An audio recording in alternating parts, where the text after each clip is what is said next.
Bueno, buenos días. Continuamos con la próxima conferencia.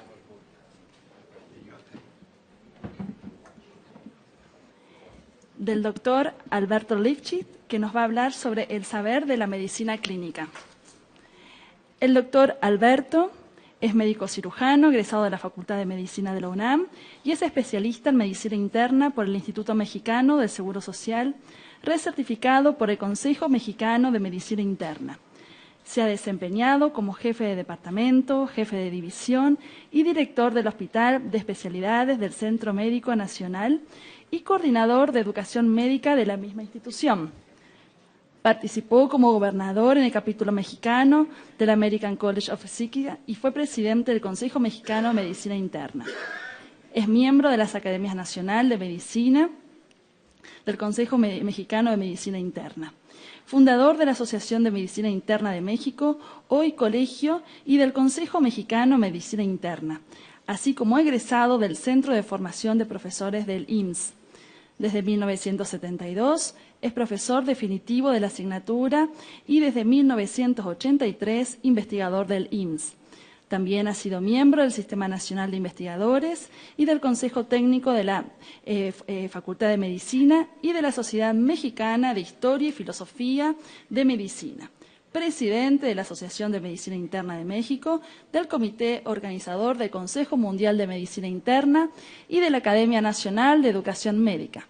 Además de director general de Medicamentos y Tecnologías para la Salud y de Coordinación y Desarrollo de los Institutos Nacionales de Salud de la Secretaría de Salud.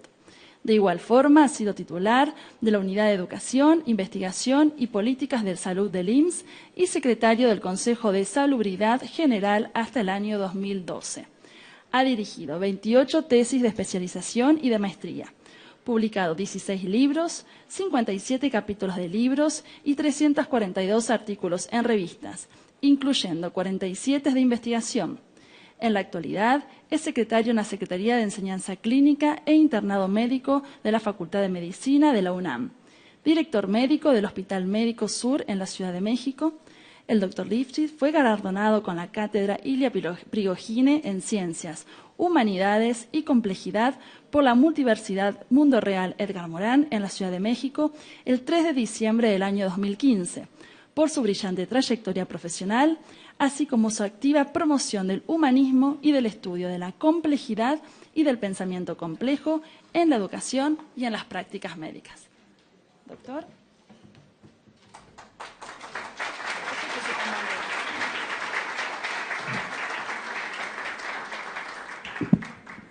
Bueno, muchas gracias por la generosa presentación.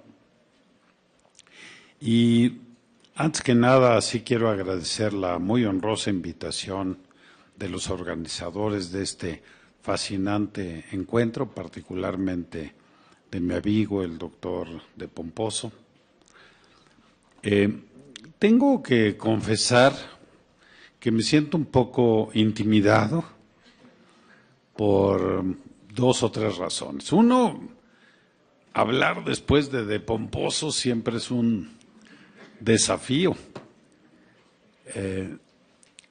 pero por lo menos los voy a encontrar despiertos.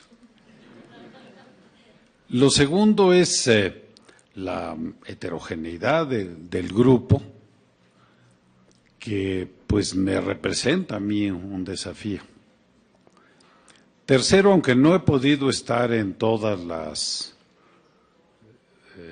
sesiones, sí sé que son muy críticos y qué bueno, ojalá sean benévolos conmigo. Ayer que en la comida que alguien empezó a gritar que un médico,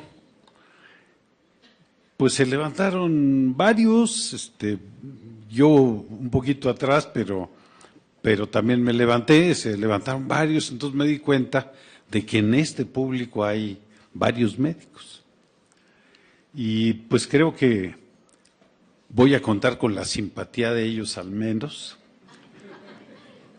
Y todos los demás, todos ustedes, son pacientes. Actuales o potenciales. porque todos somos pacientes. Entendido paciente no como enfermo, o no solo como enfermo, sino como individuo que entra en contacto con los sistemas de salud o con los servicios de salud. Entonces, me dirijo pues a médicos y pacientes, no necesariamente a los filósofos, físicos, antropólogos, sociólogos, porque no sé hablar su idioma apropiadamente. Pues la plática le llamé el saber de la medicina clínica porque el encuentro es de todos los saberes. Bueno, yo hablo del mío, que es el que conozco. Yo soy un clínico, todos los días veo pacientes, todos los días. Todos los días cometo iatrogenias, todos los días se me mueren. Bueno, no todos los días ya. No todos los días, pero frecuentemente se me mueren o se me complican los pacientes, así que tengo, si acaso, la característica de que reflexiono un poco sobre lo que hago. Algunos colegas míos no lo hacen. Reflexiono un poco y tengo la afición, tengo el interés por la educación médica, por eso estoy ahora como secretario de Enseñanza Clínica de la Facultad de Medicina. Entonces, me voy a referir a esto que es lo que medio conozco y ojalá les resulte de interés a ustedes. Bueno, saber, yo qué les voy a decir a ustedes, pero yo entendí saber, lo saqué del diccionario, por supuesto, que dice sabiduría, conocimiento, ciencia. Entonces, el saber de la medicina clínica es la sabiduría para saber, la sabiduría para acercarse al paciente, respetarlo, ganarse su confianza, obtener información de él, lograr adherencia, satisfacer sus expectativas y obtener con él logros en favor de su salud. Esa es un poco la sabiduría. Y el conocimiento es cómo se expresan las enfermedades, cuáles son los tratamientos más apropiados y cómo se estima un pronóstico, porque a los pacientes no les interesa tanto cómo se llama su enfermedad, sino cómo les va a ir. Y la medicina es muchas cosas, la medicina es un universo aquí. Ciencia natural, ciencia social al mismo tiempo, con profundas raíces biológicas, psicológicas, culturales. Es un servicio utilitario, pero también una idea filosófica, un oficio esencial, ejercicio intelectual, producto de la inteligencia, que frecuentemente se vale de la magia, la intuición, el azar, tecnología, pero también teoría, auxilio humanitario, asunto heurístico, sistema, industria y negocio, una habilidad, una pericia, una cualidad, un don, un poder, disciplina y cultura, dogma y acervo, conocimiento y trabajo, un empleo, una capacidad, un ministerio, una ocupación, una obligación, carrera profesional, apostolado, una función, un destino y una ciencia.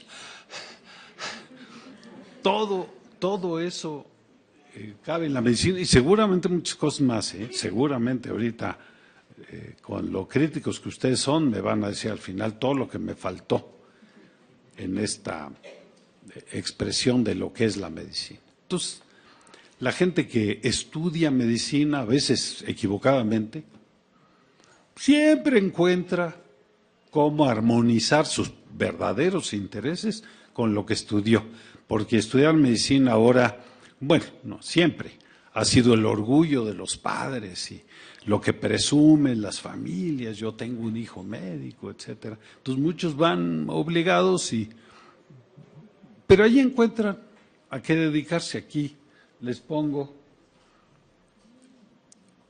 entendida la medicina clínica como el encuentro del paciente individual y el médico individual, eso es a lo que yo me voy a referir. Bueno, ¿cuáles son los saberes que se pueden derivar de este concepto de la medicina clínica? Bueno, las ciencias básicas. Los clínicos tienen que saber bioquímica, fisiología, anatomía, farmacología, inmunología, todo eso lo tienen que saber. Lamentablemente, en la mayor parte de las escuelas de medicina, y no excluyo la mía, parece que son dos carreras diferentes. Una en que aprenden ciencias básicas y otra en las que aprenden clínica. Y los básicos no se hablan con los clínicos. De hecho, los que dan las materias básicas no son médicos ahora, sino que son químicos y no tengo ninguna objeción a eso. Pero no tienen la visión de lo que necesita un médico. Y el mensaje implícito, no explícito, que reciben los alumnos cuando después de concluir las ciencias básicas llegan a las unidades de atención médica, el maestro le dice, oye, ¿ya te sabes las ciencias básicas? Sí, ya me las sé, pues ya pasé, ya aprobé los exámenes. ¿De veras ya te lo sabes? Claro. Bueno, pues ahora olvídalas porque vas a hacer clínica. Perdón. ¿Se puede ir para atrás?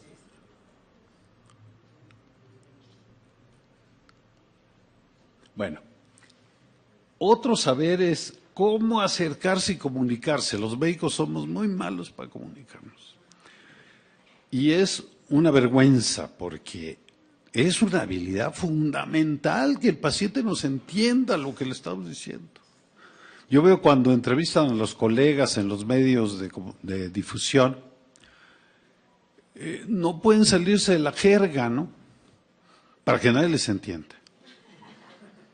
Y en lugar de decir diarrea o deposiciones o cualquier otro término que se usa popularmente, dicen hipermotilidad intestinal, porque si no es un desdoro. Entonces tenemos problemas en la comunicación, pero el clínico tiene que ser muy claro en la comunicación. Luego, tiene uno que saber la nosología, el invento que se ha hecho de las enfermedades, las tiene uno que conocer, porque tiene uno que saber si lo que el paciente tiene se parece a las enfermedades que se han descrito. Y por analogía, la mayor parte de los diagnósticos se hacen.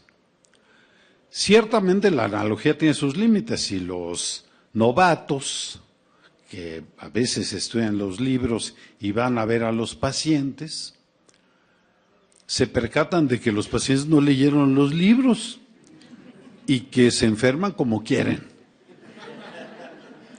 Y entonces entra uno en un conflicto. Luego, la propedéutica, en medicina le llamamos propedéutica a todos los procedimientos para recolectar información a partir del paciente.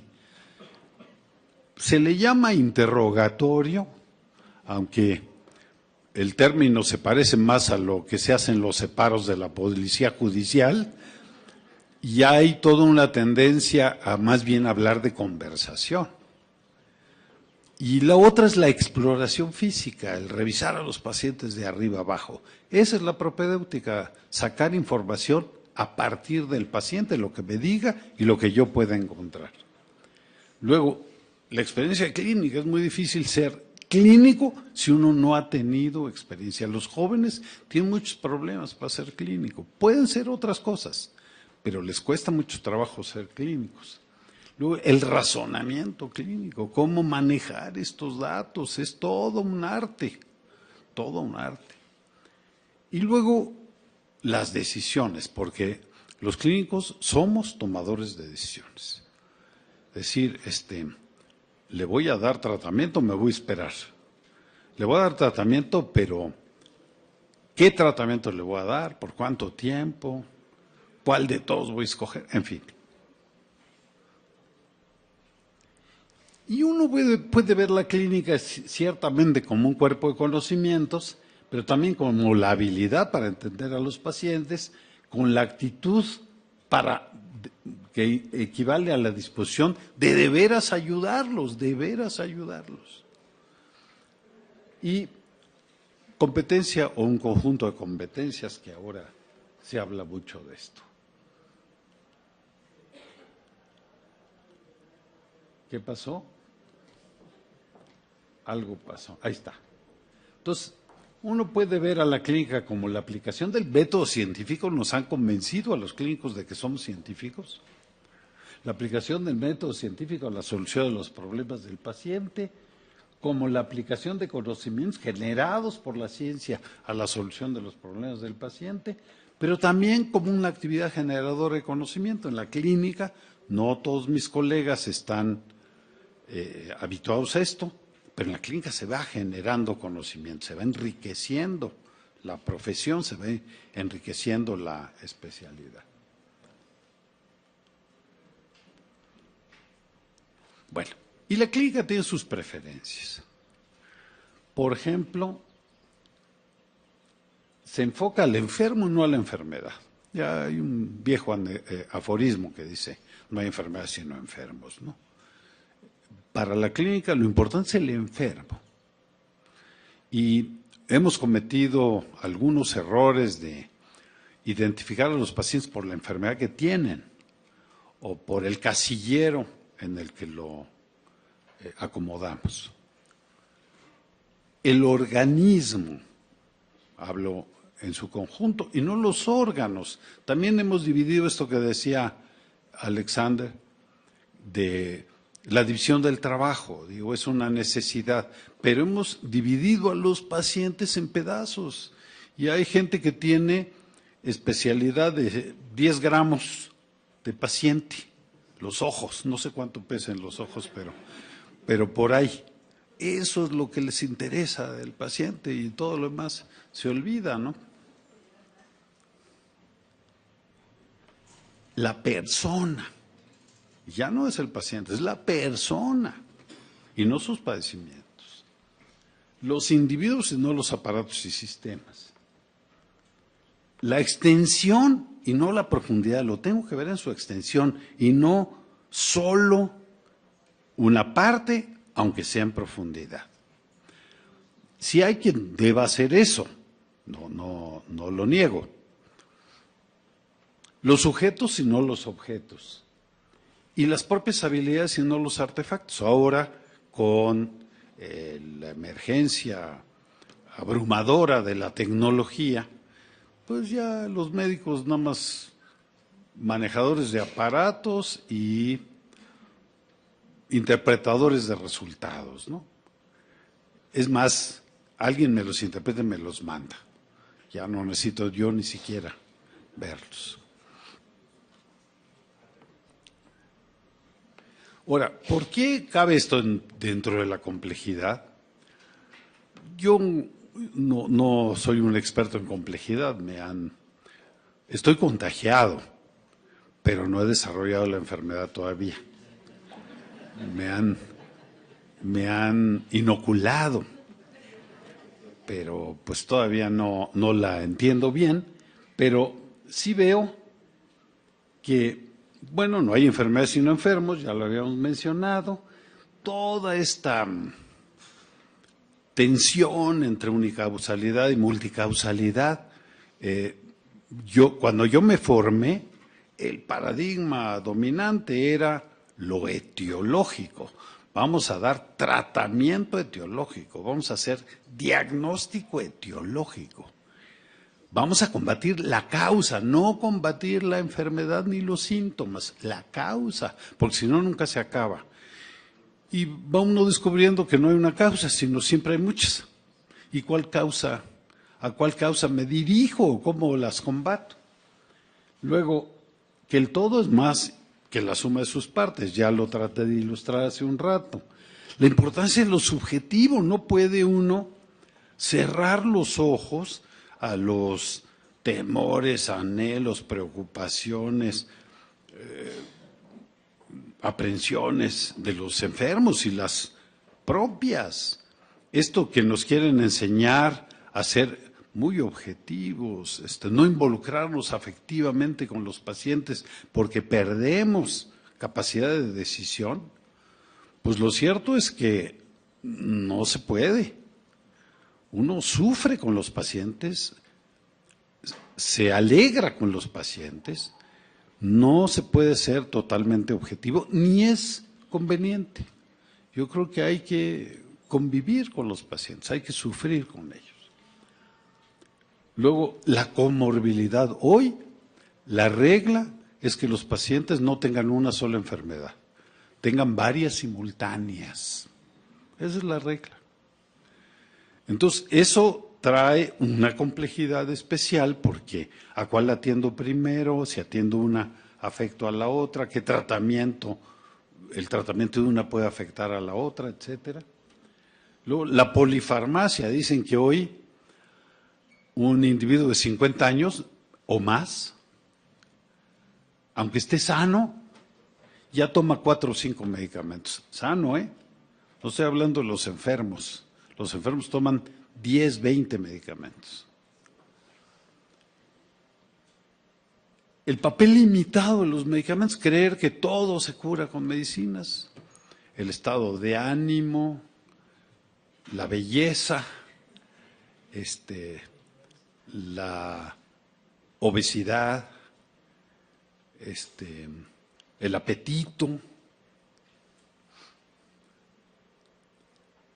Y esto, aunque creo que ya se desgastó un poco el término, pero pues el conflicto entre el reduccionismo y el holismo, y luego con la enfermedad hay una serie de concomitantes que uno tiene que saber entender. Por ejemplo, al mismo tiempo que la persona se enferma, está envejeciendo.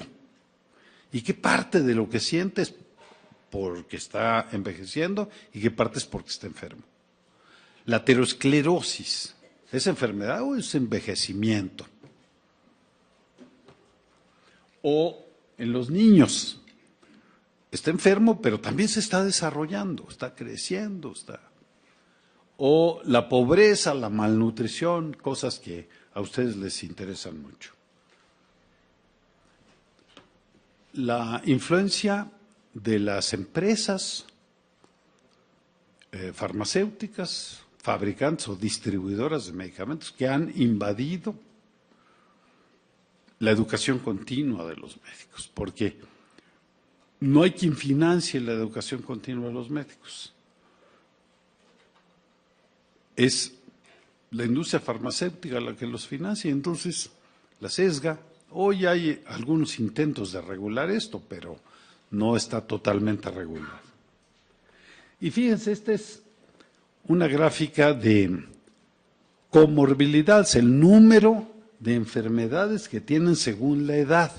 Entonces vean, los individuos de 85 años pueden tener 8 enfermedades simultáneas o más. 8 enfermedades simultáneas o más, relacionadas o independientes, pero simultáneas.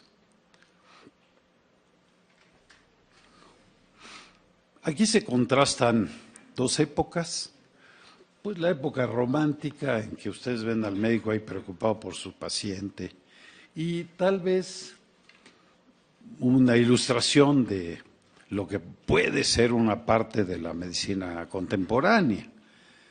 Uno diría que la diferencia es tecnológica, pero si ustedes se fijan bien, no solo eso. Vean al médico aquí haciendo mutis, dejando al paciente en manos de los artefactos. Después regresará a ver los registros, a ver qué marcaron estos aparatos.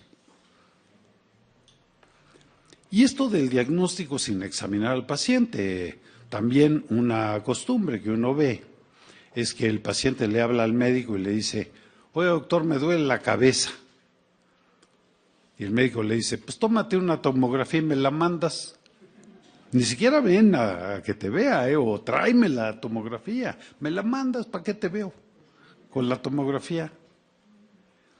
Ciertamente no es nuevo, porque aquí les puse 2 ilustraciones de lo que era la uroscopía, en que el médico, viendo la orina, sin ver al paciente, viendo la orina, podía decir que tenía el paciente.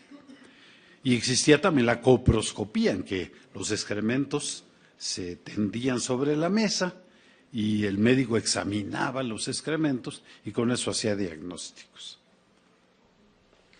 Y también hoy tenemos una muy clara tendencia a la medicina defensiva que, pues, creo que proviene en su mayoría de Estados Unidos, ¿no? En su mayoría. Aunque aquí ya está. Es decir, hacerles a los pacientes estudios excesivos para poder enfrentar eventuales demandas o reclamaciones. Hay que estar preparado para cuando lo demanden, porque esto está desatado. Y ustedes ven que a la salida de los hospitales o de los consultorios ya hay gestores que dicen: no se deje su médico, yo lo asesoro para que demande.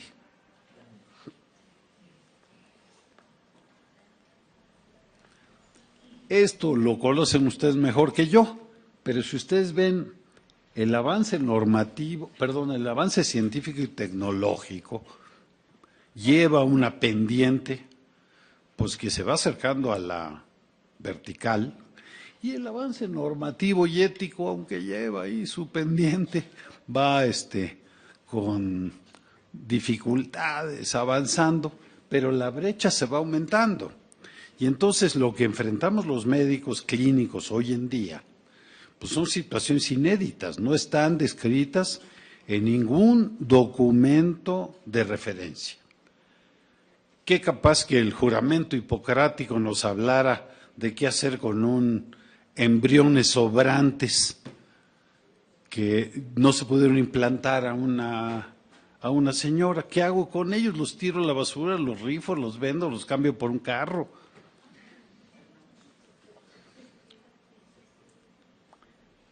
Y por otro lado, esta idea de una evolución lineal, la batería está agotándose.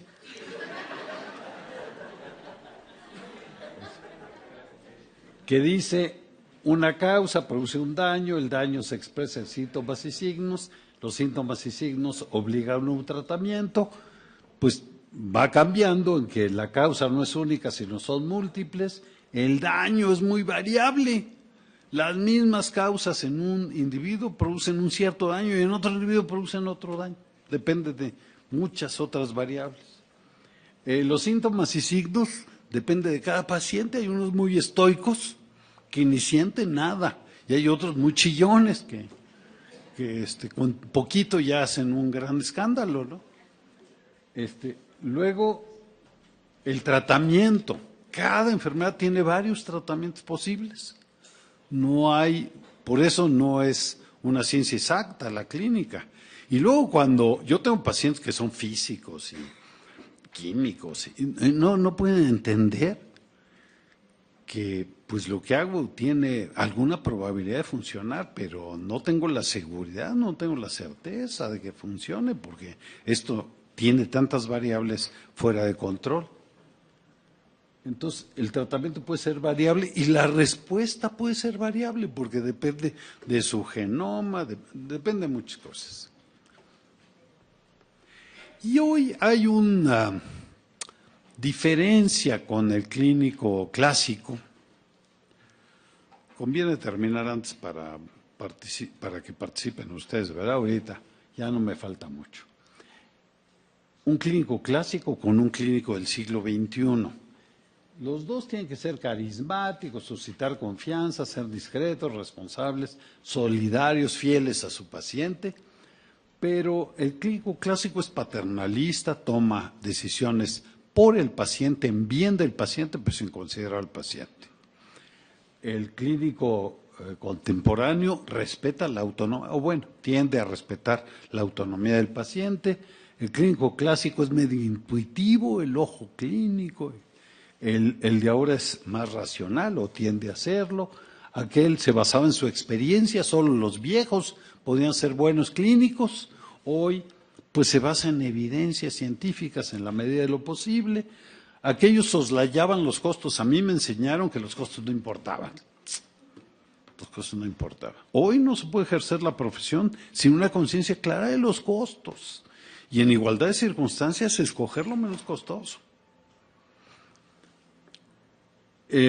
Aquel se sustentaba en su figura y su prestancia, y ustedes ven la imagen del médico clásico, ¿no? Subido en una tarima. El de ahora se sustenta en su competencia técnica, aquel se fundamentaba en sus sentidos entrenados, Solo el médico con el estetoscopio podía identificar el chasquido de apertura mitral. Ustedes no saben qué es eso, muchos de ustedes no saben qué es eso, pero podían decir qué tan estrecha estaba una válvula mitral, nada más con sus oídos. Y si ustedes le daban el estetoscopio a un lego y le decía, mira, oye esto, lo único que oía era el roce de la ropa. Hoy se fundamenta en indicios más objetivos. Hoy hago un eco, no estoy glorificando la tecnología, pero yo hago un eco y puedo saber de qué tamaño es la válvula mitral y no confiarme a... Luego, aquel aislaba al paciente de la sociedad. Mientras estás conmigo, olvídate de todo lo demás. El de ahora lo vincula. Aquel ingenuo y confiado, alguien decía, esto es lo que hay que hacer.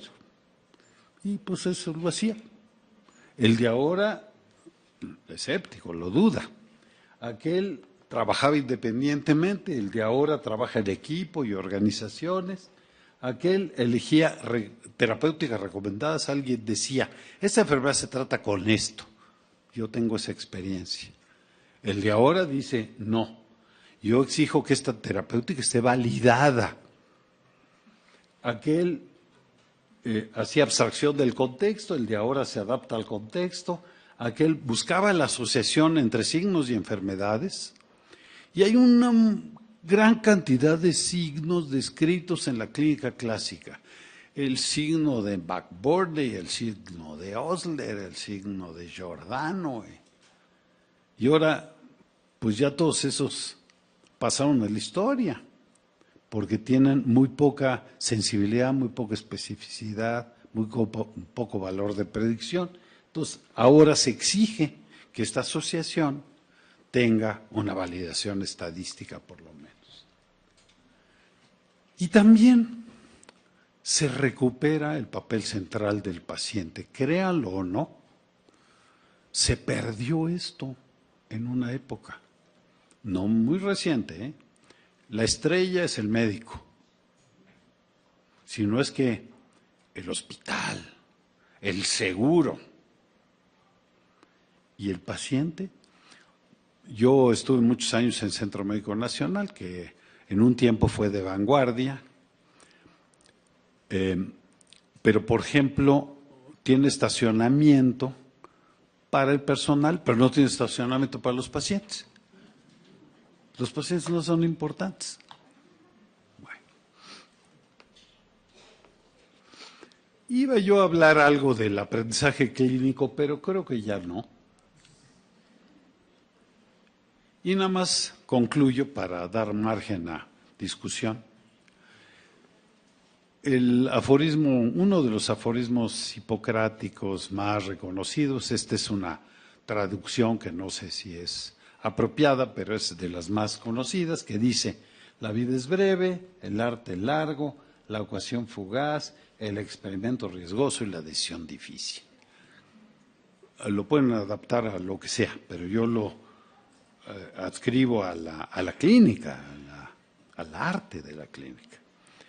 Más recientemente, unos autores contemporáneos hicieron una propuesta un poco más moderna y dicen ellos, bueno, la naturaleza es probabilística, la información incompleta, los desenlaces valiosos, los recursos limitados y las decisiones inevitables. Así es como hay que actuar ahora. Y yo todavía me atreví a hacer una reelaboración, perdón por la frivolidad, hacer una reelaboración que dice, las causas van coligadas, la respuesta es caprichosa, los síntomas bizarros, la expresión es barroca, las interacciones complejas, las necesidades ocultas, las decisiones inciertas y la obligación es inexcusable.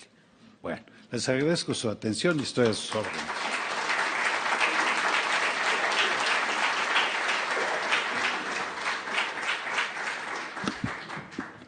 Muchas gracias, doctor. Bueno, empezamos con las preguntas.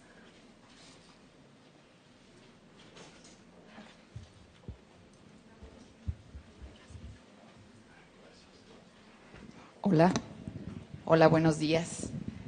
Pues a los organizadores un aplauso por los platillos de gourmet que hemos tenido hoy, y al doctor Lifshitz nos hace amar la complejidad, porque la humildad, la sabiduría de cómo manejar la complejidad centrada en la persona es lo que nos hace amar este tipo de encuentros.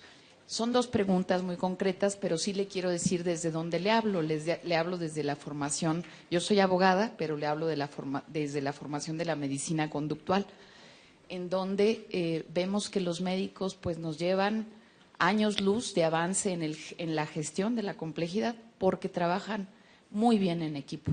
Siempre trabajan multidisciplinariamente, está el anestesiólogo, trabajan en equipo, aprenden unos de otros, tienen procesos de retroalimentación obligatorios, porque además están colegiados. Hay muy pocas disciplinas que tengan este tema, y están acostumbrados a ser respetuosos de otro saber, y creo que eso es una gran ganancia. Entonces, dos preguntas muy concretas, pero mi agradecimiento de entrada. La primera tiene que ver con, usted es jefe de enseñanza, y aquí algo que es importantísimo es cómo transformar en la enseñanza-aprendizaje.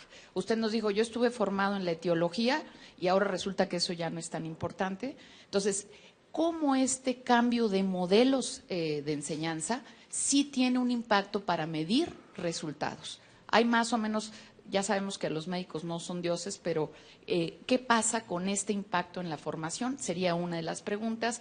Y la otra tiene que ver con enseñanzas exitosas sobre el funcionamiento de comités de bioética, que también es otro nivel de discusión en donde se integra la ética y estas cuestiones que nos dan todavía más el aspecto holístico. Mil gracias, doctor. No, al contrario, gracias ¿Puedes por decir tu nombre? Graciela Staines. Gracias por su comentario y por sus interesantes preguntas que me meten en un problema adicional. Bueno, ¿cómo enseñar esto? Me parece que el problema pues tiene que empezar con los profesores, porque nuestros profesores hoy en día no están convencidos de que así deban ser las cosas, y hay muchas fuerzas en contra de eso. Por ejemplo,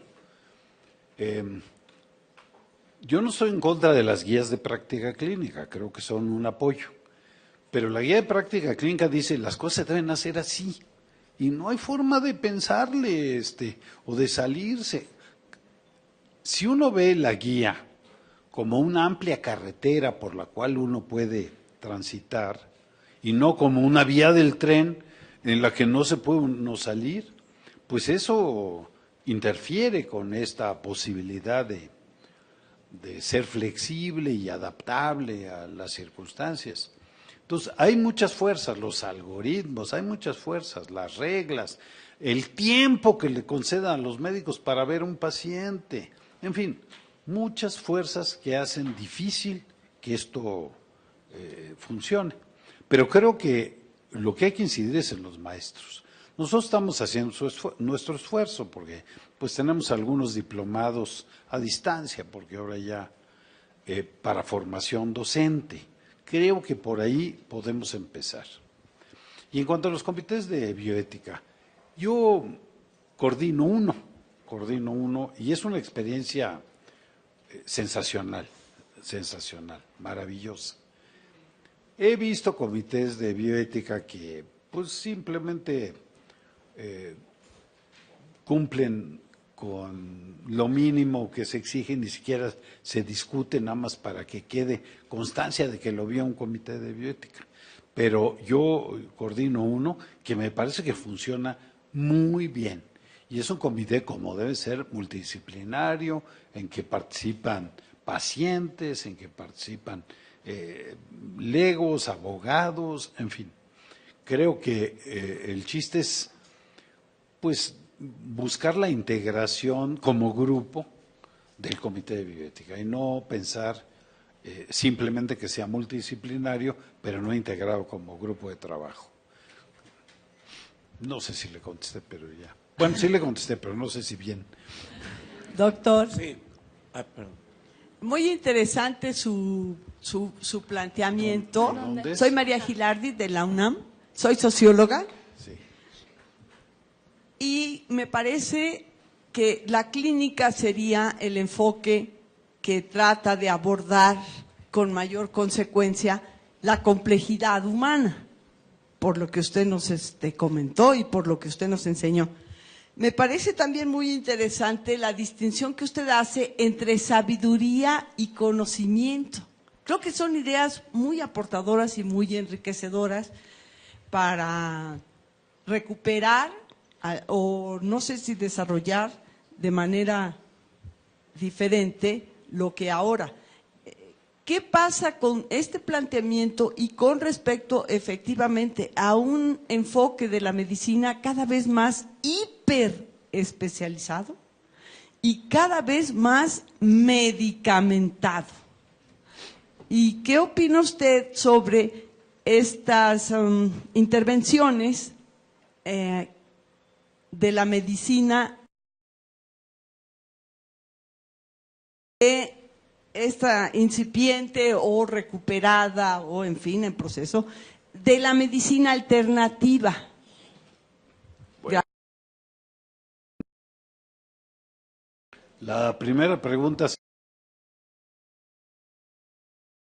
ver con la especialización y la medicalización o medicamentación. Bueno, yo veo dos tendencias. Sí, una muy clara hacia la especialización o la sobreespecialización, pero también hay una tendencia a la desespecialización. Y no solo en la medicina, digo, por ejemplo, sé que en la industria hay pues ya ideas de que un solo operario haga todo el ensamblaje y no cada uno le toque una parte, y parece que el resultado no es tan malo. Esta estrategia de ventanilla única es una desespecialización, creo, porque la gente no tiene que saber qué ventanilla le toca, va cualquiera y ahí lo orientan por dónde. Entonces, sí hay una tendencia en la sociedad a la desespecialización.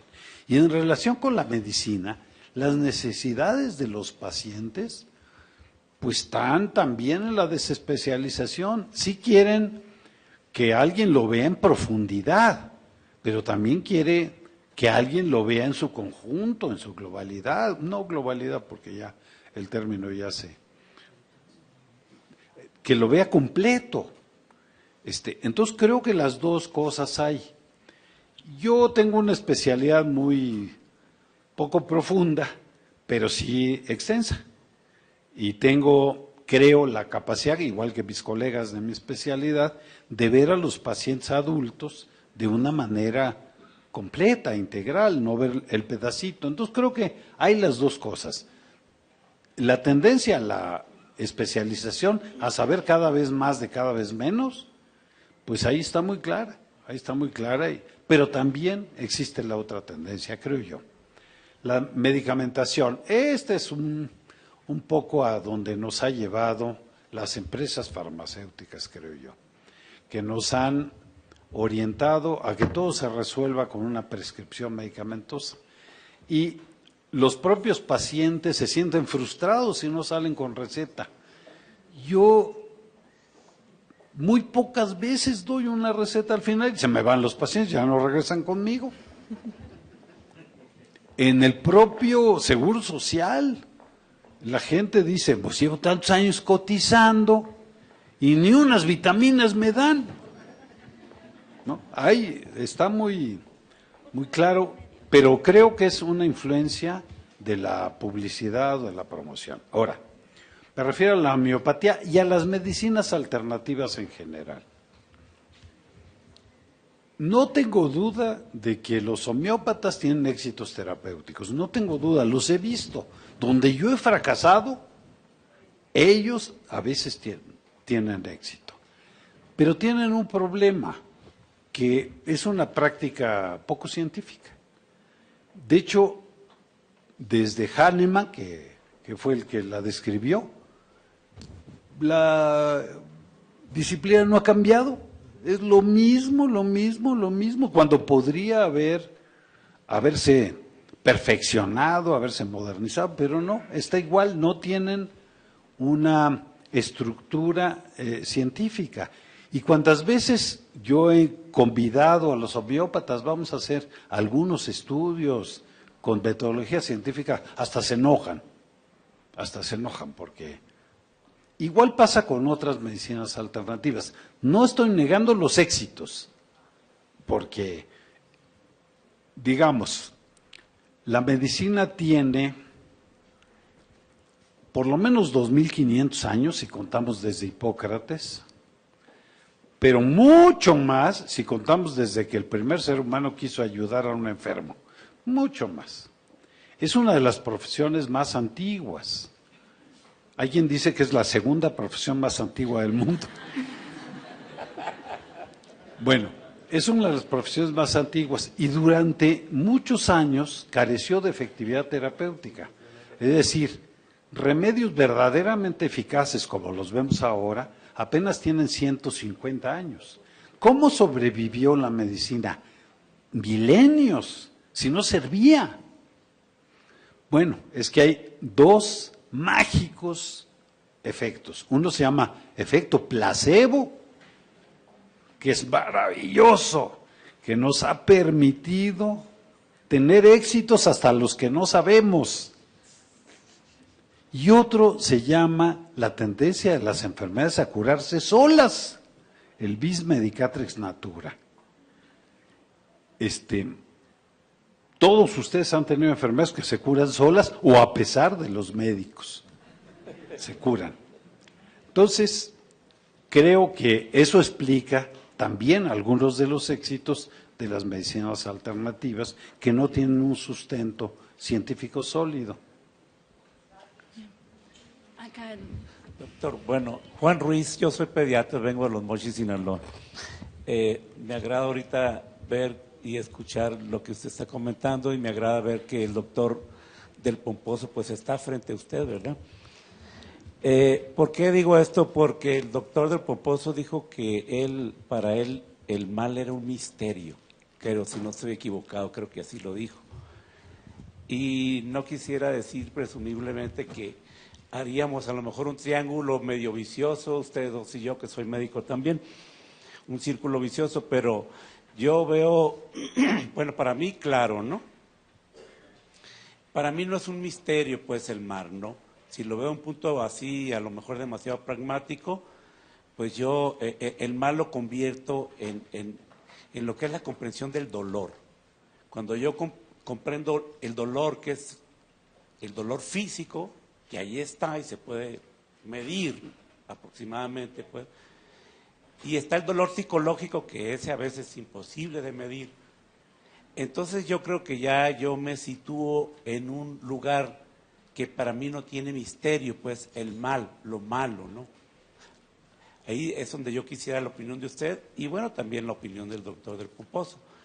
Donde a lo mejor para mí puede ser un misterio es en esa comprensión del mal. Si me voy hasta los orígenes que estudió tan atinadamente Alexander Oparin, cuando empezó a estudiar el origen de la vida, los coacervados, el intercambio de nutrientes en un coacervado a otro, hasta desembocar en esa maravilla que se llama célula. Y entonces, como la célula empieza a formar su mecanismo de defensa, y ya son después 1.000 células, 1.000 millones de células, 100.000 millones de neuronas que tenemos en el cerebro, y entonces viene algo que se llama irritabilidad, que va junto con pegado con la agresión.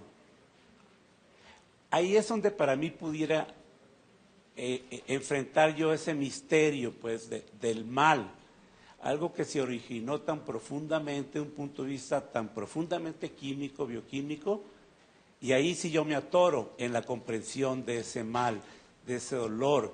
Si es también parte a esa tendencia natural que también usted mencionó hace un momento, tendencia natural pues, de nuestra naturaleza humana o de nuestra naturaleza como ser vivo, como un ser vivo de compuestos orgánicos, pues, ¿no? El John famoso, ¿no? Entonces, bueno, la pregunta es si usted comparte o qué opinión tiene respecto a ese misterio que mencionaba el doctor del Pomposo. Gracias. Bueno, como yo no fui el que dije que el mal era un misterio, yo quisiera que el doctor de Pomposo lo contestara. Y luego usted ¿qué opina, no? En la práctica clínica eso se llama batear al paciente, ¿verdad? Pero bueno, gracias. No, lo que hay que aclarar es que, así simplonamente hablando, hay dos tipos de mal: el mal físico, que habla usted, y el mal moral, ¿sí? Y yo mencionaba, cuando hablaba de eso, que a mí me deja boquiabierto y sin palabras cuando ve uno la hazaña con la que algunos seres humanos tratan a otros seres humanos. Ese mal para mí es abismal. No puedo entender, ni con todos los neurotransmisores, ni con toda la bioquímica molecular, cómo un ser humano puede encontrar fruición en ver sufrir a otro ser humano. Y sí se da.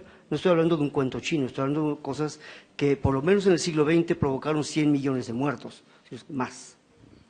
Entonces, no es un mito o una cosa así, ¿no? Que guardan una relación, sí, casi siempre vienen mezclados el dolor, el mal físico y el mal moral, ¿verdad? Pero creo yo que la parte misteriosa está en eso. Y cuidado, aclaro, misterio no quiere decir una puerta cerrada ante la que no podemos decir nada y ya, ¿no? No, para mí el misterio es una puerta ampliamente abierta en donde se encuentra lo único que realmente vale la pena, porque nunca acaba, ¿sí? Que, bueno, yo personalmente encuentro la cuna donde más puede florecer el amor. Pero creo yo que es a eso a lo que me refería cuando hablaba yo del mal como un misterio, ¿sí? No, como un misterio. Una incógnita a la larga se podrá resolver, se podrá contestar, habrá maneras de contestarla. Pero un misterio nunca vamos a acabar de responderlo. Me parece profundamente complejo por eso. Bueno, doy mi opinión porque me la pidieron. El mal como un concepto filosófico, yo no me atrevo a analizarlo, pero ya el doctor de Pomposo lo dijo. Pero como clínico, sí, yo igual que usted, enfrento el mal. De hecho, luchamos contra el mal como clínicos, luchamos contra eso. Y siempre tienes un misterio. No es tan claro lo que está ocurriendo. Por ejemplo, las múltiples variables que influyen en la percepción del dolor. Un montón. Uno es el daño tisular, pero hay muchas otras cosas alrededor que pues son un poco misteriosas y que la habilidad del clínico tiene que ir escudriñando, ¿no? Entonces, creo que sí, ahí está el mal y lo vemos usted y yo, usted en sus niños y yo en mis adultos, pero siempre tiene su misterio, porque no lo podemos interpretar a plenitud. Esa es mi opinión. Una más, allá. Buenas tardes. Doctor, yo tengo una inquietud. Levanta. No veo. Mercedes del Valle. No soy médico y pocas veces he sido paciente. Soy mamá, entonces pues he ejercido la clínica, como la mayoría de las mamás aquí. Y algo que creo que es una realidad de nuestra civilización es que nos hemos, por las causas que sean, separado completamente de nuestro cuerpo y de nuestra capacidad de saber qué nos pasa y qué necesitamos. ¿Cómo podría la clínica del siglo XXI contribuir a que los individuos recuperemos esa autoridad, ese dominio sobre el cuerpo, ese reconocernos como sujetos y como responsables de nuestra salud y que empecemos a romper esta dinámica de consumismo, de ser un paciente consumista, ignorante completamente de lo que le sucede y a expensas de que alguien le dé una pastillita para que le quite lo que a lo mejor su cuerpo le está queriendo comunicar? Comparto totalmente su preocupación por este aspecto. históricamente le hemos faltado al respeto a los pacientes. Los hemos menospreciado, los hemos ninguneado, los hemos sometido. La relación médico-paciente históricamente ha sido una relación totalmente asimétrica, en que el paciente nada más tiene que obedecer, es lo único que tiene que hacer. Por fortuna, la situación ha cambiado a partir pues, de que uno se percata de que esto no es apropiado. La opinión del paciente, la participación del paciente es fundamental y muchas veces el propio paciente puede resolver el problema. Yo tengo un librito por ahí que, pues no sé si está agotado, no lo quisieron distribuir, que se llama Usted decide. Va dirigido a los pacientes. Usted decide, es de McGraw-Hill, salió hace algunos años, ya no se encuentra, en que le dice al paciente cómo puede él atenderse solo, qué puede hacer él solo por sus enfermedades, y cuando sí, pues ni modo, hay que ir al médico, hay que buscar ayuda. Entonces, creo que pues estamos saliendo un poco de esa época en que el paciente se le menospreció, se le marginó, se le faltó al respeto. Creo que poco a poco va saliendo. No todos mis colegas lo hacen así, digo, lo reconozco, pero pues yo no puedo responder por todos. Doctora. Bueno, una última pregunta porque se nos acaba el tiempo, ¿sí? Muchas gracias. Soy Esteban Amaro, psicoterapeuta gestal. Felicito su conferencia, doctor. Y tengo dos preguntas. Primeramente, basándome en Hipócrates, que dice él, tu medicina sea tu alimento sea tu medicina. Y segundo, de Claude Bernard. En el siglo XIX se da el fenómeno del apoyo económico a la farmacología y surge Pasteur diciendo que el germen es el problema y Claude Bernard le dice, el germen no es el problema, es el terreno, el cuerpo es el problema. Diríamos dos pensadores del pensamiento complejo que también en el campo médico, tomando otras causas, otros síntomas. Y de mi parte, he podido comprobar con amigos médicos, cuando ellos no pueden resolver un problema, me lo envían. Solamente le voy a contar un caso. Vino una señora y me dijo, el médico me envió donde usted y tengo diabetes. Una pregunta al psicoterapeuta, ¿de cuándo lo tiene usted? Desde el año 2000. ¿Qué le sucedió a usted el año 2000? Y me responde, me casé. Dos cosas, el mundo psicoterapéutico y el mundo alimenticio. En la parte curricular del médico que se especializa en la parte clínica, ¿se toman esos dos como parte de la curricular? Muy bien, creo. Bueno, luego me da su tarjeta para mandarle a los pacientes que no puedo yo resolver. Las dos asignaturas existen en el plan curricular, tanto la nutrición como pues la psicología médica o en fin, como se le llame. Reconozco que la nutrición es la gran olvidada, No se ha abordado de una manera adecuada. Pero también hay que reconocer que la nutrición es una ciencia en construcción. Tiene muchos mitos, tiene muchas leyendas, tiene muy poca sustento científico en muchas de las afirmaciones que da. Porque ustedes vean con los pediatras, perdón doctor, vean con los pediatras qué recomendaciones dietéticas o alimentarias dan. Cuando nacieron mis hijos, que pues ya ya hace algunos años, las recomendaciones eran completamente diferentes de las que ahora se dan, completamente.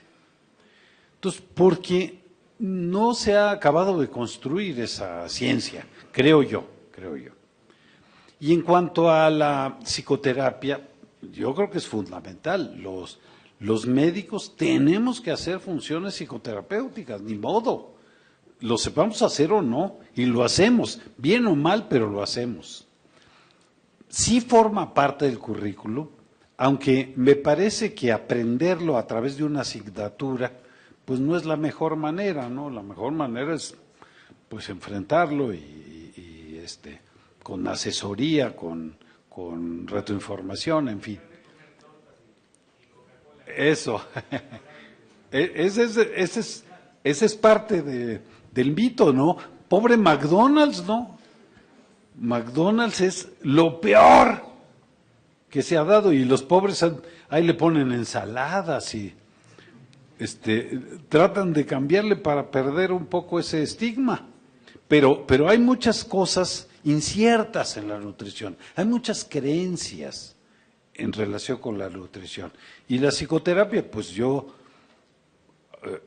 admito que es fundamental, que es importantísima. Yo también tengo pacientes que no he podido resolver y que me ayuda un psicoterapeuta, sí los tengo. Bueno, muchas gracias. Podemos continuar conversando con el doctor en el momento del almuerzo. Ahora, doctor, la Unión de Universidades de América Latina y el Caribe y Multiversidad Mundo Real Edgar Morán le entregan esta constancia.